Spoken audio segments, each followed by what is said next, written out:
আসসালামু আলাইকুম, স্বাগত জানাচ্ছি আরটিভি সকালের সংবাদে। আপনাদের সঙ্গে আছি আমি সিনথিয়া রহমান।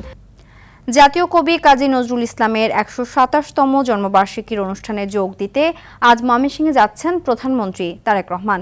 বেলা ১১টায় রাজধানী ঢাকা থেকে ময়মনসিংহের উদ্দেশ্যে রওনা হবেন তিনি। দুপুরে ময়মনসিংহের ত্রিশালে পৌঁছাবেন তিনি। সেখানে বৈলর কানহর ধরার খাল খনন কর্মসূচির উদ্বোধন করবেন প্রধানমন্ত্রী। পরে যোগ দেবেন জাতীয় কবির জন্মবার্ষিকীর মূল অনুষ্ঠানে। বিকেলে দলীয় নেতাকর্মীদের সাথে মত বিনিময় সভায় অংশ নেওয়ার কথা রয়েছে বিএনপি চেয়ারপারসন তারেক রহমানের। এদিকে প্রধানমন্ত্রীর সফর ঘিরে উচ্ছ্বসিত স্থানীয় বিএনপি ও অঙ্গ সংগঠনের নেতাকর্মীরা। তার ময়মনসিংহ সফরকে ঘিরে আইনশৃঙ্খলা বাহিনী নিরাপত্তা জোরদার করেছে।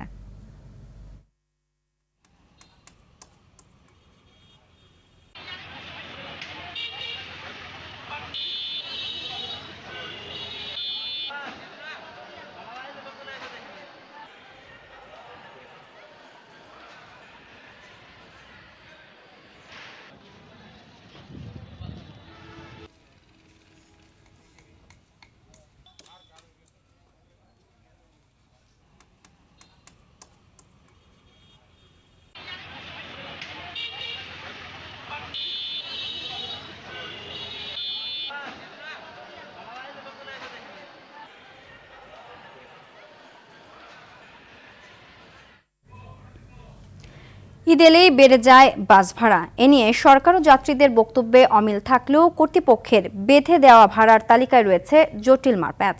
বিশেষজ্ঞরা বলছেন, বাস মালিকদের বাড়তি সুবিধা দিতেই ভাড়ার তালিকায় এই জটিল হিসেব। ঈদে বাড়তি ভাড়া আদায় নিয়ে সরকারের বক্তব্যকেও হাস্যকর বলছেন তারা। আর যাত্রী কল্যাণ সমিতি বলছে, বাস মালিক ও শ্রমিক নেতাদের নিয়ে বাড়তি ভাড়া নিয়ন্ত্রণে সরকারের ভূমিকায় উৎসাহ পাচ্ছে পরিবহন মালিক ও শ্রমিকরা। মোহাম্মদ সাইমের রিপোর্ট। ঢাকা সায়দাবাদ টার্মিনাল থেকে চট্টগ্রাম ভায়া কুমিল্লা ও ফেনীর দূরত্ব ২৪২ কিলোমিটার। সরকারের বেঁধে দেওয়া কিলোমিটার প্রতি ২ টাকা ২৩ পয়সা হিসেবে ভাড়া আসে ৫৩৯ টাকা ৬০ পয়সা। সঙ্গে ৭০% যাত্রী থাকা শর্তে টোল ১২ টাকা ৬১ পয়সা। মোট ভাড়া ৫৫২ টাকা। এই হিসেব ৫১ আসনের বাসের ক্ষেত্রে। আর ৪০ আসনের বাসে সেই ভাড়া টোল সহ ৭০৪ টাকা। ভাড়া নির্ধারণের এই জটিল হিসেবেই ঈদে বেপরোয়া হয়ে ওঠেন পরিবহন কোম্পানিগুলো। অনলাইনে টিকিট দেখলাম, সরকারের থেকে টিকিট দেওয়া হচ্ছে ৫৫০ টাকা, এখানে আমার থেকে টিকিট চাইতেছে হচ্ছে ৮০০ টাকা। ভাড়া হলো ৩৫০ টাকা, ভাড়া নিচে ৪৫০ টাকা। ইচ্ছে মতো ভাড়া আদায় শেষে দেন সরকারের এই ধোঁয়াশার হিসেব। ৮৮০ টাকা নির্ধারণ ভাড়া, তারা আগে ৬৫০ দিয়ে যেত যাত্রী বলছে, এখন নিচ্ছে ৮৫০ টাকা। তার ফলে আমার কাছে ২০০ টাকা বেশি নিচ্ছে। তো আমি আবার কাউন্টারকে জিজ্ঞেস করলাম, আপনি যে ৮৮০ টাকা ৮৫০ নিচ্ছেন কেন? তিনি বলেন যে আমরা ৮৮০ না ৮৫০ আমরা নির্ধারণ করে নিয়েছি। সারা বছর কম ভাড়ায় যাত্রী সেবা শেষে ঈদে সরকার নির্ধারিত ভাড়া আদায়কে হাস্যকর বলছেন বিশেষজ্ঞরা। ঈদের মৌসুমে আমরা শুনছি যে আপনার ন্যায্য ভাড়াটা নেওয়া হচ্ছে, ঈদের বাইরে স্বাভাবিক সময়ে কম ভাড়া নেওয়া হচ্ছে। আসলে বেশি বা কম কোনোটা নেওয়ারই সুযোগ নাই। এই কথাগুলি বলা মাত্রই আসলে আমি মনে করি যাত্রীদের সাথে আপনি প্রহসন করছেন, তামাশা করছেন। এবং যারা আসলে পরিবহনের মালিক আছে তারা তো আসলে লোকসান দিয়ে এই পরিবহন চালাবে না। এটা বোঝার জন্য আসলে রকেট সায়েন্স বোঝার দরকার নাই।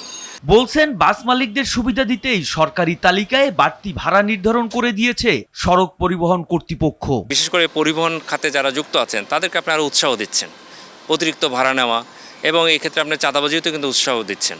এদিকে বাড়তি ভাড়া নিয়ন্ত্রণে সড়ক মন্ত্রীর ডানে বায়ে বাস মালিক ও শ্রমিক নেতাদের সঙ্গে নিয়ে নিয়ন্ত্রণের পরিবর্তে উৎসাহ প্রদান করার অভিযোগ যাত্রী কল্যাণ সমিতির। সরকার সিদ্ধান্ত নিচ্ছে মালিক সমিতিকে নিয়ে, সরকার সিদ্ধান্ত নিচ্ছে শ্রমিক ফেডারেশনকে নিয়ে। সুতরাং এইবারও আমি ভয়াবহ একটা দুর্ভোগের আশঙ্কা করছি। ভাড়া নির্ধারণের এই জটিল সমীকরণের বিষয়ে ক্যামেরার সামনে মন্তব্য করতে রাজি হয়নি সড়ক পরিবহন কর্তৃপক্ষের চেয়ারম্যান মোহাম্মদ হাবিবুর রহমান। এমন অবস্থায় সহজ ও স্পষ্ট হিসেবে ভাড়া নির্ধারণে সরকারের নিরপেক্ষ হস্তক্ষেপের প্রত্যাশা যাত্রীদের। মোহাম্মদ সায়েম, আরটিভি, ঢাকা। এবারও নারীর টানে রাজধানী ছাড়ছেন প্রায় ১ কোটি মানুষ, যার ৮৫% ভরসা সড়কপথ। তবে এই আনন্দ যাত্রায় এবারও বড় শঙ্কা হয়ে দাঁড়িয়েছে তীব্র যানজট, দুর্ঘটনা আর অবৈধ যান চলাচল। সড়কে ৯০% দুর্ঘটনার কারণ ব্যাটারি চালিত অটোরিকশা। কোটি মানুষের এই ঘরমুখ যাত্রা কতটা স্বস্তির হবে? বিস্তারিত আলমগীর শেখের প্রতিবেদনে। শত কষ্ট আর ভোগান্তি সবকিছুই যেন তুচ্ছ প্রিয়জনের হাসি মুখের কাছে। ঈদের আনন্দ ভাগাভাগি করতে নারী টানে বাড়ি ফিরতে শুরু করেছেন কর্মজীবী মানুষ। কোটি মানুষের ঘরে ফেরার এই যাত্রায় সবচেয়ে বড় চ্যালেঞ্জ এখন যানজট, দুর্ঘটনা আর অবৈধ যান চলাচল। তথ্য বলছে মহাসড়কে 90% দুর্ঘটনার কারণ ব্যাটারি চালিত অটোরিকশা। একে নিয়ন্ত্রণ করা না গেলে এবারের ঈদেও বাড়তে পারে ভোগান্তি। বিগত ঈদ উল ফিতরে আমরা যেরকম একটা স্বস্তি মোটামুটি একটা ছিল, সুবাতাস ছিল, এবার আরো বেশি আমরা শঙ্কা বোধ করছি। দুর্ঘটনার জন্য আমাদের এখন সবার আগে যেটা প্রয়োজন, মহাসড়ক থেকে ব্যাটারি চালিত রিক্সা আলাদা করা। অন্যদিকে দীর্ঘ যাত্রাপথে সবচেয়ে বড় ভোগান্তির নাম ওয়াশরুম সংকট। মালিকপক্ষের নির্ধারিত স্থান ছাড়া থামার সুযোগ না থাকায় জরুরি প্রয়োজনেও থামে না গাড়ি। ফলে চরম দুর্ভোগে পড়ছেন নারী, শিশু ও বয়স্ক যাত্রীরা। ধরেন আপনি উত্তরবঙ্গে যাবেন, এখান থেকে আপনার 8-9 ঘন্টা সময় লাগবে, ঈদের সময় 10-12 ঘন্টাও লাগে।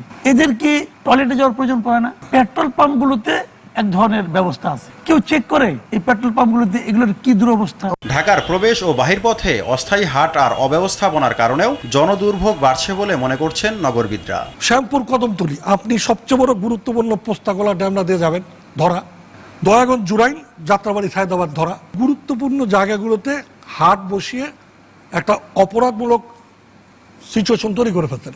নিজের গলা নিয়ে যে ফাঁস দিয়ে যদি বলে আমাকে কে ফাঁস দিল রে, সে অবস্থা তৈরি করা হচ্ছে। এবারের ঈদ যাত্রায় মহাসড়কে 3 হুইলার ঠেকাতে কঠোর অবস্থানের কথা জানান বাংলাদেশ সড়ক পরিবহন মালিক সমিতির মহাসচিব সাইফুল আলম। দুর্বল তার উপরে আপনি সবল হলেন, আইন প্রয়োগ করলেন। আমার গাড়িকে রেজিস্ট্রেশন আছে, এর ফিটনেস নেই, এর জন্য ধরলেন, এটা ঠিক করি নেই, এর জন্য চালক এলেন, এর জন্য ধরলেন, পানিশমেন্ট, সব ঠিক আছে, ঠিক করার জন্য এগুলো করতে হবে। কিন্তু যার কিছুই নেই, যে সড়কে আসার কথা না, যাকে আপনি ডকুমেন্টারি কিছু পানিশমেন্ট দেওয়ার কোনো ওয়েই নাই, বাট তাকে আপনি অ্যালাউ করতেছেন এবং ফ্রিডম, তার কোনো কিন্তু ধরাবাধা নাই। এদিকে ঈদ যাত্রায় স্বস্তি ফেরাতে নানান স্তরের নিরাপত্তা ব্যবস্থা গ্রহণ করেছে ট্রাফিক বিভাগ। নজরদারি এই বন্ধের মধ্যে আরো অনেক বেশি আমরা বাড়াই, আমাদের পেট্রোলের সংখ্যা বাড়ে, আমাদের প্রত্যেকটা জায়গায় জনবলটা আমরা বিশেষভাবে নিরাপত্তা ডিউটিতে আমরা শপিং কমপ্লেক্স থেকে শুরু করে আমাদের মহল্লা ভিত্তিক বিভিন্ন পাড়া ভিত্তিক আমরা পেট্রোলের সংখ্যা অনেক বেশি বাড়ে। প্রতি ঈদেই ঘরে ফেরার আনন্দের সঙ্গে যোগ হয় শঙ্কা আর ভোগান্তি। তবুও নারী টানে থেমে থাকে না মানুষের যাত্রা। এবারও নিরাপদ ও নির্বিঘ্ন ঈদ যাত্রার আশ্বাস দিচ্ছে প্রশাসন। তবে বাস্তবে স্বস্তি মিলবে কিনা সেটি এখন বড় প্রশ্ন। আলমগীর শেখ, RTV, ঢাকা। পবিত্র ঈদ উল আজহার সামনে রেখে ঢাকা ছাড়তে শুরু করেছেন সাধারণ মানুষ। টিকিট সংকট, সড়কে যানজট ও নিরাপত্তার বিষয় মাথায় রেখে বাড়ি ফিরছেন তারা। ট্রেনযোগে বাড়ি ফেরা মানুষের চাপ বেড়েছে রাজধানীর কমলাপুর রেল স্টেশনে। সকাল থেকে স্টেশনে বিভিন্ন প্ল্যাটফর্মে দেখা গেছে ঘরমুখ মানুষের উপচে পড়া ভিড়। আর ছুটি শুরু না হওয়ায় বাস টার্মিনালে নেই যাত্রীদের তেমন চাপ। কিছুটা স্বস্তির জন্য আগে ভাগেই পরিবারের সদস্যদের বাড়ি পাঠাচ্ছেন অনেকে। যানজটের ভোগান্তি ছাড়াই স্বস্তিতে বাড়ি ফিরতে পারবে এমন প্রত্যাশা সবার।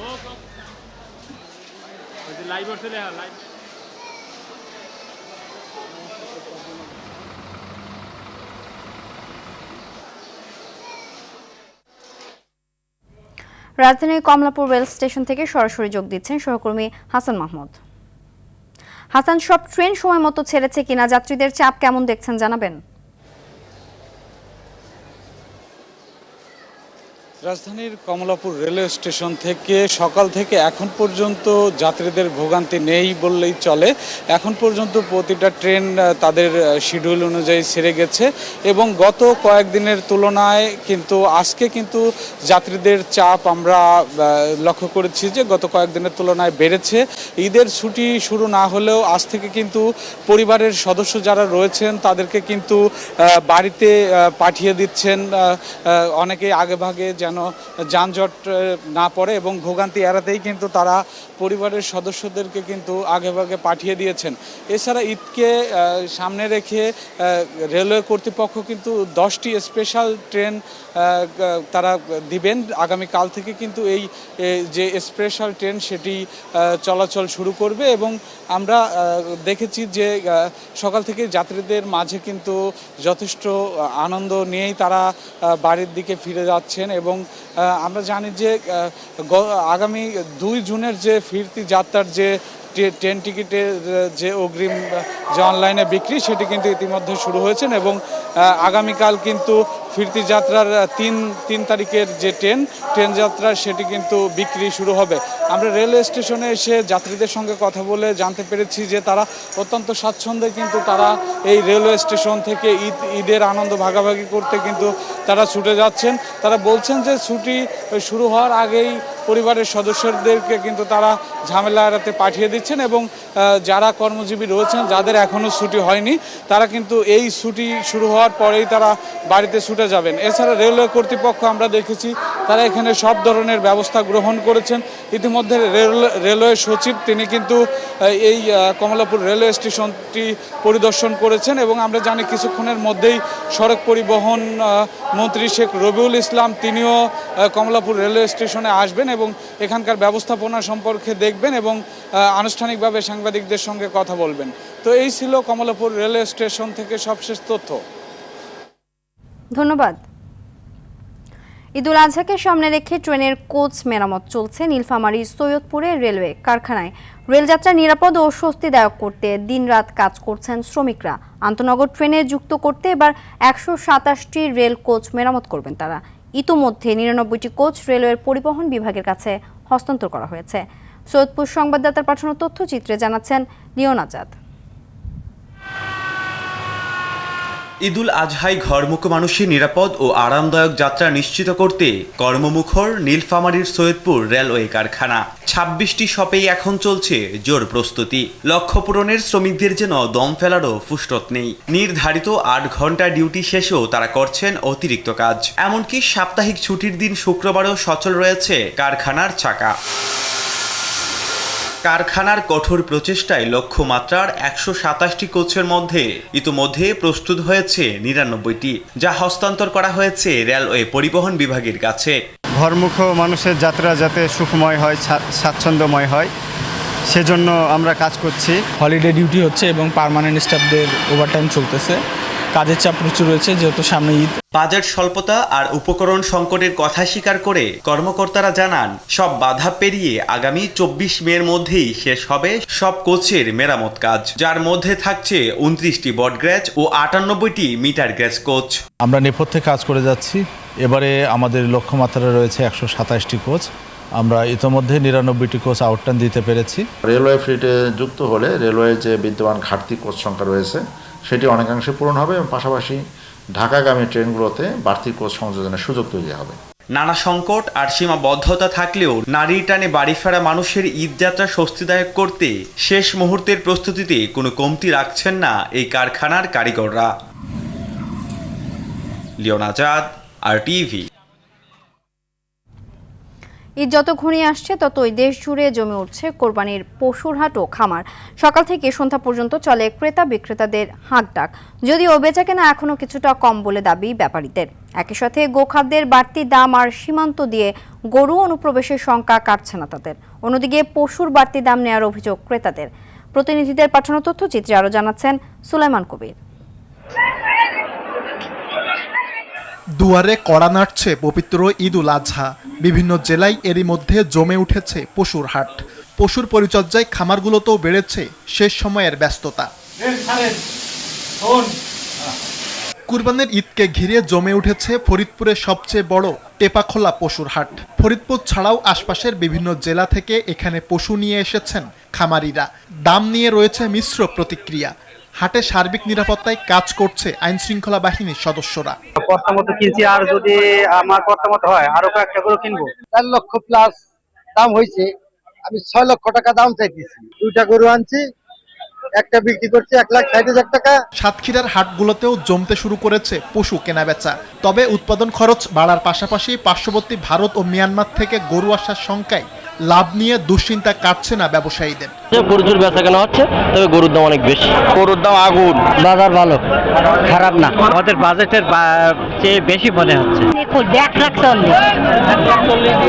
আপনি কি খুশি? হ্যাঁ খুশি। কোনো পকেট মার, কোনো স্প্রে পার্টি, কোনো মলম পার্টি বা জাল টাকার কোনো ছড়াছড়ি হচ্ছে কিনা, এগুলো পুরো নিশ্চিত করার জন্য আমরা এখানে দায়িত্ব পালন করছি। কুড়িগ্রামে প্রায় 10,000 ছোট বড় খামারে দেশীয় ও প্রাকৃতিক পদ্ধতিতে 1,20,000 কুরবানির পশু প্রস্তুত করা হয়েছে, যা জেলার মোট চাহিদা মিটিয়ে দেশের বিভিন্ন প্রান্তে সরবরাহ করা হচ্ছে বলে জানিয়েছেন স্থানীয় প্রাণী সম্পদ কর্মকর্তা। খামারিরা বা বিক্রেতারা যাতে সুস্থ সবল গরু বিক্রি করতে পারে এ ব্যাপারে আমাদের ভেটেরিনারি মেডিকেল টিম কাজ করবে। ঝালকাঠিতে এবার কোরবানির পশুর চাহিদা নির্ধারণ করা হয়েছে 30,234টি, যা যোগান দিতে ব্যস্ততা বেড়েছে জেলার খামারগুলোতে। আমরা গরুরে কোনো ফিড জাতীয় কোনো কিছু খাওয়াই না। প্রত্যেক বছরই আমরা 5টা-6টা বিক্রি করি, এবছরও আল্লাহর রহমতে 6টা আছে। ঈদকে সামনে রেখে কক্সবাজারের টেকনাফের বিভিন্ন খামার ও পশুর হাটে ব্যস্ত সময় পার করছেন ব্যবসায়ীরা।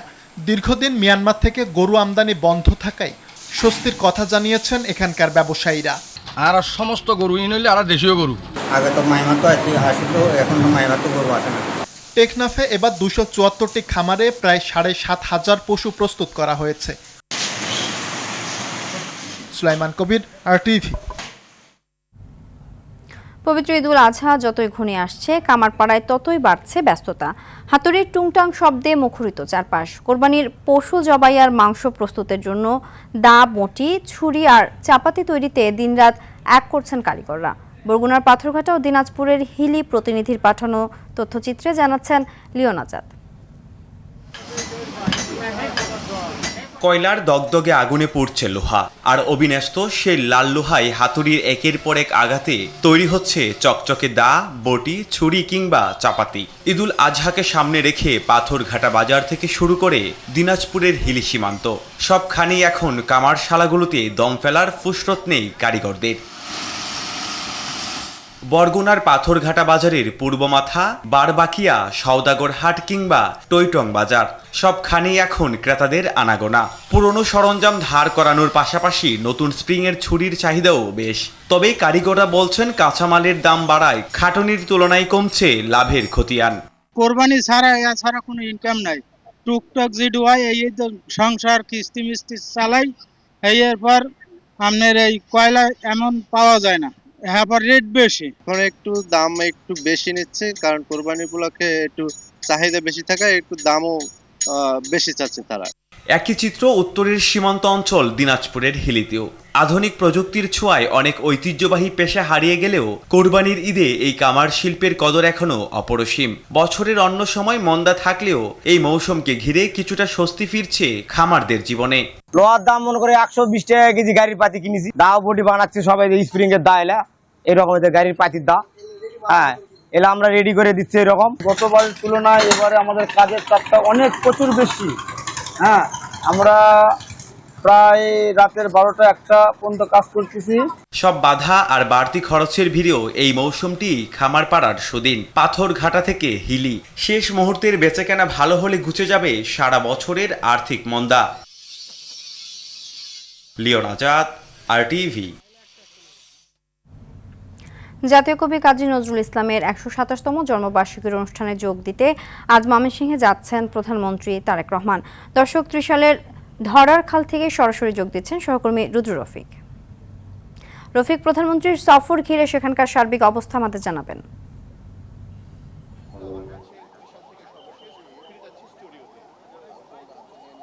সিনথিয়া, প্রধানমন্ত্রী হিসেবে নির্বাচিত হওয়ার পর তারেক রহমানের এটি প্রথম সফর ময়মনসিংহ শহরে, এবং এই সফর উপলক্ষে কিন্তু ইতোমধ্যে শহরের বাসিন্দাদের মধ্যে এক ধরনের উৎসব বিরাজ করছে, তাদের মধ্যে উদ্দীপনা বিরাজ করছে। যেহেতু নির্বাচনের আগে বেশ কিছু প্রতিশ্রুতি তারেক রহমান দিয়েছিলেন, সেই প্রতিশ্রুতিগুলো আসলে বাস্তবায়নের পথে এই সফর আরও এক ধাপ এগিয়ে যাবে বলে মনে করছেন স্থানীয় বাসিন্দারা। আমি এখন রয়েছি ত্রিশালের যে ধরার খাল, সেই খালের সামনে। আপনাকে একটু জানিয়ে রাখি, এই খালটি একটি ঐতিহাসিক খাল। স্থানীয় নেতাকর্মীরা যেটি বলছেন যে এই খালটি পুনঃখনন কাজের উদ্বোধন করবেন প্রধানমন্ত্রী তারেক রহমান। এবং আপনাকে জানিয়ে রাখি, খালটি 1979 সালের 6 সেপ্টেম্বর তৎকালীন রাষ্ট্রপতি জিয়াউর রহমান তিনি এই খালটি খনন করেছিলেন, এবং তারপরে এই যে প্রায় 50 বছর পর আবারও তারই সন্তান প্রধানমন্ত্রী হিসেবে নির্বাচিত হওয়ার পর এই খালটি আবারও পুনঃখনন করবেন।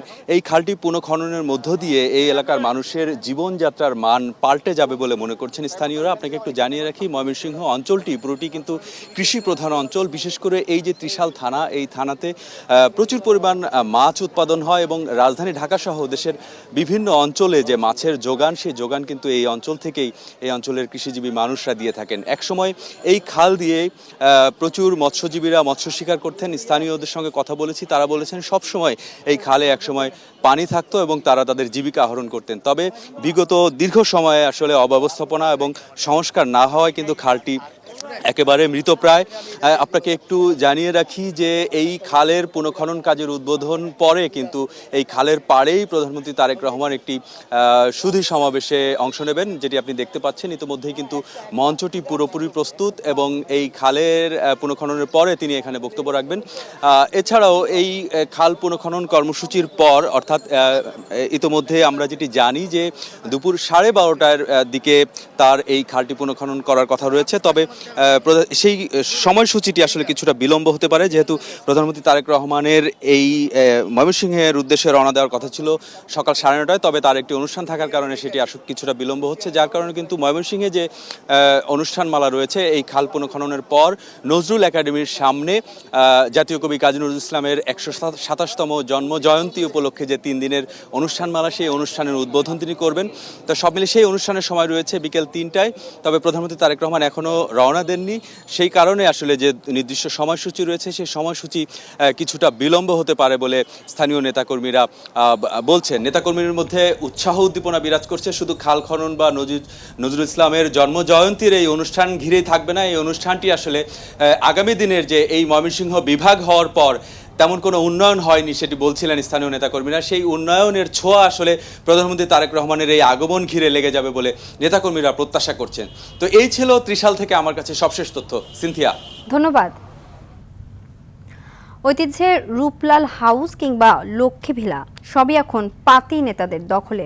প্রত্নতত্ত্ব বিভাগের চোখে ধুলো দিয়ে অবৈধভাবে এসব ভবন দিয়েছেন ভাড়া।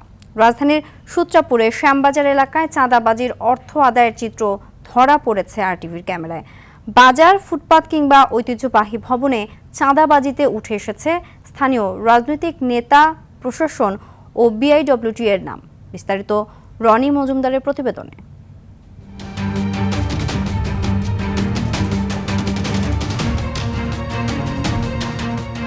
পাওনা টাকা নয়, ব্যবসায়ীর কাছ থেকে প্রকাশ্যেই চাঁদার টাকা তুলছে কামাল নামের এই ব্যক্তি। আরটিভির ক্যামেরা অনুসরণ করে থাকে। সূত্রাপুর, শ্যামবাজার, লালকুটিঘাট, ফরাজগঞ্জ, কাঠপট্টি এলাকায় বছরের পর বছর ধরে চলছে চাঁদা উত্তোলন। সরকার বদলায়, চাঁদা তোলার মানুষ বদলায়, থামে না চাঁদাবাজি। যদিও সরকারি জায়গায় অবৈধভাবে করছেন ব্যবসা, ব্যবসায়ীরাই বা কেন টাকা দেন তাদের? টাকা দেবে, এত কথা বলতে টাকা দে, এভাবে আমার বলতেছে, পরে আমি টাকা দিতে পারবো। মোহাম্মদ আলী, মুন্না আর সাথে আর 10 জন ছিল। কালকে বলে গেছে যে ভাড়া আমাকে দিতে হইব আমাকে, আর এই আর ভাড়া কাউরে দিবা না। ব্যবসা বাণিজ্য, বাড়িঘর, কায়েমের আন্ডারে শত কোটি টাকার সম্পদ এগুলা। পুলিশ এটার সাথে আমার মনে হয় সম্পৃক্ত থাকতে পারে। পুলিশ ছাড়া ধরা এতগুলা কাজ করতে পারে না, তাহলে এটা পারে কিভাবে? চাঁদার টাকা নিয়েও রয়েছে নাটকীয়তা। এমন একটি অডিও এসেছে আরটিভির হাতে। টাকাটা কারে বুঝলো মামা? ফোন দিমু আর আমি কইলাম তুমি হরির টাকা নিও না। চাঁদার টাকার ভাগ পায় কারা? সরল স্বীকারোক্তি স্থানীয় নেতা আব্দুল কাইয়ুম ও মোহাম্মদ আলীর। এই টাকাটা আমি আমার দলের কিছু পোলাপানি যারা 5 তারিখের আগে আমরা খাচ্ছি তাদেরকে হালকা খরচ টাকা দিই। আমি বিআইডব্লিউতে দেই 40,000, হারি দেই 20,000, আর পোলাপানির টাকা দিতে হয়। একটা মানুষ যদি যায়, তুমি যদি বুঝায় বুঝলা তার কাছে তুমি যদি 20 টাকা বা 50 টাকা নিতে পারো না, ওটা আমাকে আপত্তি নেই। কিন্তু কারো কাছে জোর জবরদস্তি করতাম, আমার নামটা যেন কোনোভাবে কোনো কিছুতে যেন না আসে। সংবাদ পরিবেশন না করতে, সাংবাদিক ম্যানেজ করতে চেষ্টার কমতি ছিল না চাঁদাবাজ। এটা আপনারা আমি শুধুমাত্র লাঞ্চ করার জন্য এগুলো করবেন না, খবরদার। সরকার পরিবর্তনের পর ঐতিহ্যবাহী রূপলাল হাউস ও লক্ষ্মী ভিলাও চলে যায় প্রভাবশালীদের দখলে। বাড়িতে সাধারণের প্রবেশ নিষেধ থাকলেও দিয়েছেন বাসা ভাড়া, গড়েছেন গোডাউন, বসিয়েছেন দোকান। চাঁদাবাজির বিষয়ে জানতে চাইলে মুখে কুলুপাটে সূত্রাপুর থানার ভারপ্রাপ্ত কর্মকর্তা। বিআইডব্লিউটিএ বলছেন অবৈধ কাজে জড়িত নন তারা। আমার জানা মতে কোনো পুলিশ 10 টাকা আনে আমার জানা নাই, অন্য নলেজ নেই। বিআইডব্লিউটির কোনো কর্মকর্তা কর্মচারীর নাম বেশি যদি বিক্রি করি গেল যে অবৈধ সুবিধা নেয় তাদেরকে আইনের আওতা আনা হোক। আর প্রত্নতত্ত্ব বিভাগ জানে না ঐতিহ্যের এইসব ভবন কারো দখলে আছেন কিনা। দায় এড়ালেন, তদন্ত করে সত্যতা পেলে ব্যবস্থা নেওয়ার আশ্বাস দিয়ে। আমি সেটা কোনো স্টেটমেন্ট এখন দিতে চাই না ভাই, আমি আগে খবর নিব, তারপরে আপনি আমার সাথে যোগাযোগ করবেন। আমি কালকেই লোক পাঠাবো। ডিএমপির গণমাধ্যম ও জনসংযোগ বিভাগের মুখপাত্র NM নাসির উদ্দিন বলেন, অভিযোগের ঘটনাটি তদন্ত করে নিয়ম অনুযায়ী ব্যবস্থা নেবেন। আহ্বান থাকবে যে চাঁদাবাজির তথ্যগুলি আমাদের সাথে শেয়ার করার জন্য, এবং আপনি যেটি আগে বলেছেন যে এর মধ্যে যদি আমাদের লোকজনের সংশ্লিষ্টতার কথা সেটি যদি থাকে সুনির্দিষ্ট অভিযোগ দিয়ে কর্তৃপক্ষ বরাবর আবেদন দিলে অবশ্যই সেটি খতিয়ে দেখে বিভাগীয় ব্যবস্থা গ্রহণ করা হবে। স্থানীয়দের দাবি দখলদার মুক্ত হোক ঐতিহ্যবাহী এইসব ভবন। রনি মজুমদার, RTV, ঢাকা। সকালের সংবাদ এ পর্যন্তই। মধ্যাহ্নের সংবাদ দুপুর 12টায় দেখার আমন্ত্রণ রইল। ধন্যবাদ সবাইকে।